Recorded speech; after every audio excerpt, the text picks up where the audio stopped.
Well, thank you, Tom, friends.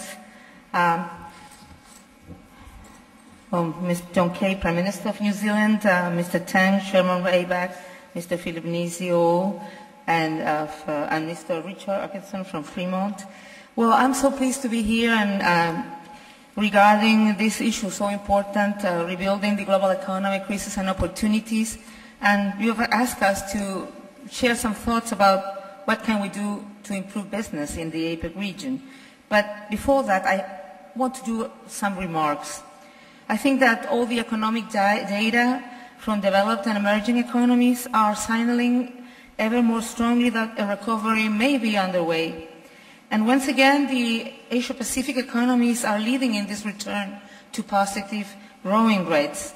Nevertheless, just as today's recovery remains fragile, and we're still debating if it will be a B shape or a W shape, I wish to address that we must continue to work to ensure that we do not witness a repeat of what occurred after the Asian crisis, that as soon as the emergency passes, everything remains the same, such that only 10 years later, we suffered the worst crisis since 1929. This is why I want to share with you that we must be vigilant and avoid complacency, and above all, cannot return to business as usual. I hope that we have learned this lesson, and I hope that we understand that the international community needs to embark on the construction of new consensus based on the needs for better markets, better and strong states able to act in concert multilaterally, regulating the global economy, building new paradigm of sustainable development and equitable globalization.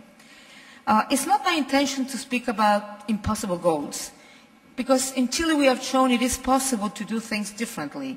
We learned the lessons in 1983 when the crisis impacted us, and we regulated the banking system in a way which helped us avoid a collapse such as the one just witnessed in the developed economies. And we have been able to put in place counter-cyclical policies on the economic and social fronts, and these have proven successful. And we did so by taking advantage of a high price of our main export commodities, copper, and managed to save $22 billion. That for our economy is pretty good. And that permitted us to implement one of the world's 5 largest fiscal stimulus package in relative terms, equivalent to 2.9% of our GDP, and to increase social spending by 7.8%. So that let us bolster our social protection program just in the minute we need it the most. So that is why, in unlike previous crises, this time both Chile and the G20, we have shown that it is possible to respond economically and remain socially progressive. I think that the magnitude of the crisis reminds us that although the worst may be over, economies and some financial systems around the world remain fragile. The recovery we are witnessing is still very much dependent on the fiscal and monetary stimuli implemented last year and earlier this year. And I speak about this because I think we must remain vigilant and extremely careful about the timing of removal of the stimulus measures. Although there may be some exceptional cases, I think in general it's still too early to withdraw the fiscal packages and monetary easing that avoided a much deeper crisis. An early withdrawal may cause irreparable damage. Financial and investment flows are still unstable, and expectations of consumers and producers are still very sensitive to daily news. They're still not looking at the medium and long-term trends. We still need to do, of course, to advance in structural reforms of the international financial institutions, and although there are some encouraging signs, but there's still much work to do. And we also must take advantage of the current multilateral momentum to stop climate change, to reach to an agreement in Copenhagen, and move towards a new paradigm of sustainable development.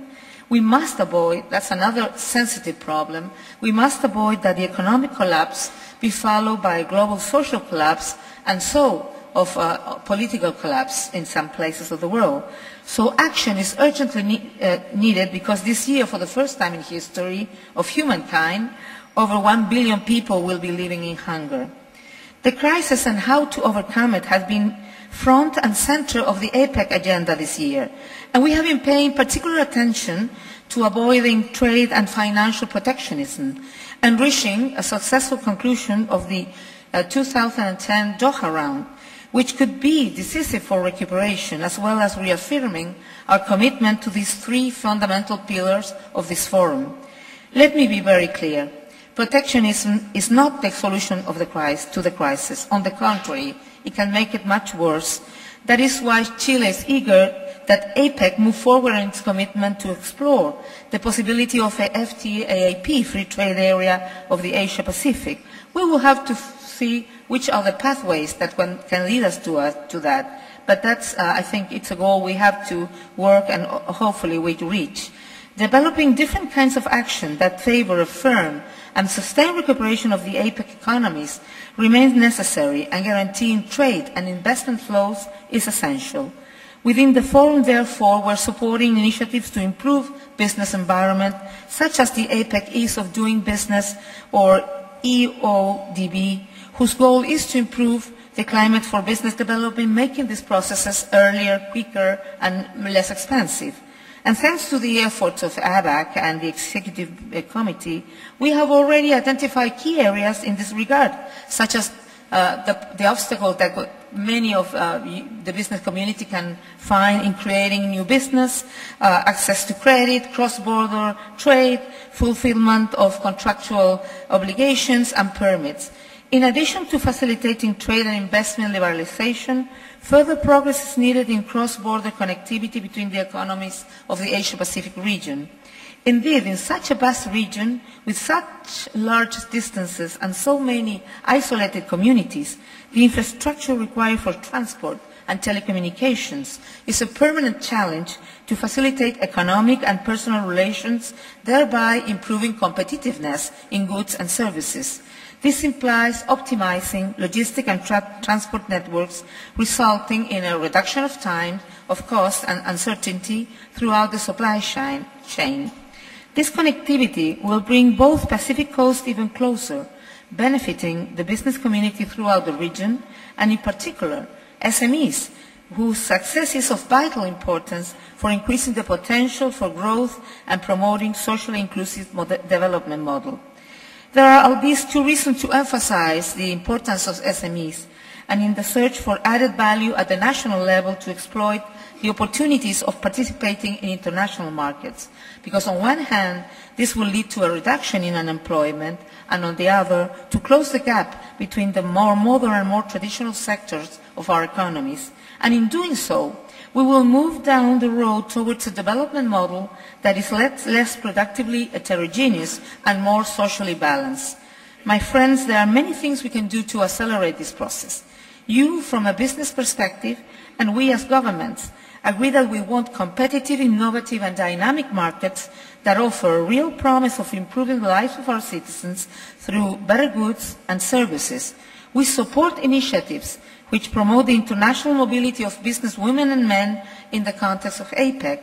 Allowing well-trained workers to move easily from place to place will benefit all and will increase business, economic growth, and a cultural exchange. For all these reasons, I encourage you to engage in animated debate on the importance of business for our economies, so that together we may continue to focus on what can APEC do for business. So in the name of the government of Chile, I wish you all in this meeting much success. Thank you very much.